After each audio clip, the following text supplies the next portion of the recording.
The ability to have that built-in segment or time period throughout the day where you can adapt the curriculum to exactly what each child needs, whether that be additional help in a subject or a push in a subject because they're just doing incredibly well. It is such a blessing, and has been such a blessing for us and for our kids. You're not taking the child out of their normal class schedule, which automatically makes them feel different.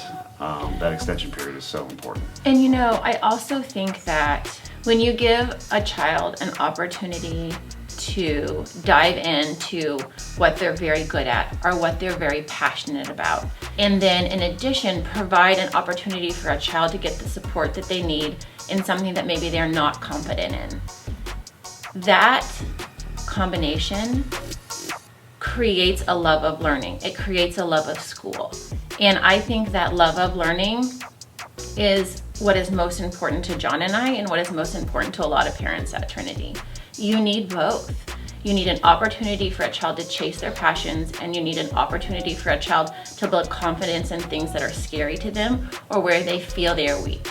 And if you can do both of those things, you're succeeding.